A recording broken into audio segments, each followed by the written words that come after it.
राजा की अनोखी परीक्षा। बुद्धिमान वही होता है जो हालात को समझकर सही फैसला ले।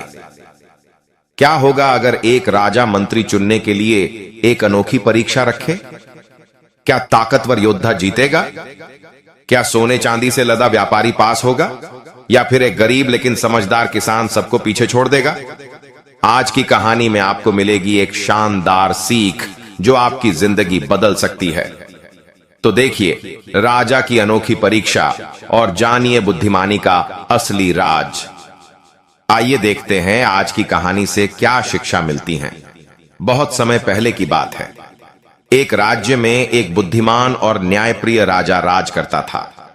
वह चाहता था कि उसके दरबार में कोई समझदार और चतुर व्यक्ति मंत्री बने जो मुश्किल हालातों में सही निर्णय ले सके। इसलिए उसने पूरे राज्य में एक अनूठी परीक्षा की घोषणा की। राजा की घोषणा। राजमहल के भव्य दरबार में राजा अपने सोने के सिंहासन पर बैठा था। उसके चारों ओर मंत्री, सैनिक और गांव के लोग खड़े थे। राजा ने हाथ उठाकर कहा, मेरे राज्य का अगला मंत्री वही बनेगा जो मेरी परीक्षा पास करेगा। यह सुनकर सभी लोग हैरान रह गए।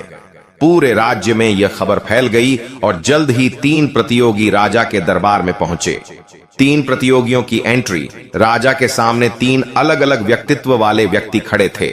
पहला, बलशाली योद्धा जो बहुत ताकतवर और घमंडी था। दूसरा, धनवान व्यापारी जो सोने चांदी से लदा हुआ था। तीसरा, एक गरीब लेकिन समझदार किसान जो सादे कपड़ों में था। राजा तीनों को ध्यान से देख रहा था और मुस्कुरा रहा था। राजा की रहस्यमयी परीक्षा। राजा तीनों को एक बड़े बंद दरवाजे के सामने ले गया और कहा, जो इस दरवाजे को खोलकर अंदर जाएगा वही जीत जाएगा। योद्धा ने अपनी पूरी ताकत से दरवाजे को तोड़ने की कोशिश की, लेकिन वह नाकाम रहा। व्यापारी ने सोने की थैली निकालकर पहरेदार को देने की कोशिश की, लेकिन पहरेदार ने मना कर दिया। किसान ने दरवाजे को ध्यान से देखा, फिर मुस्कुराया और बोला, महाराज, यह दरवाजा तो पहले से खुला है। उसने हल्के से दरवाजे को धक्का दिया और वह आसानी से खुल गया। राजा की प्रसन्नता। राजा यह देखकर जोर से हंसा और तालियां बजाई। उसने कहा, बुद्धिमानी ताकत और धन से ज्यादा बड़ी होती है। किसान ने ध्यान दिया, बाकी सिर्फ अपनी ताकत और धन पर निर्भर रहे। राजा ने किसान को गले लगाया और उसे अपना मंत्री बना दिया। पूरा दरबार तालियों से गूंज उठा। कहानी से सीख। अब किसान राजा का सबसे प्रिय मंत्री बन गया और राज्य को बुद्धिमानी से चलाने लगा।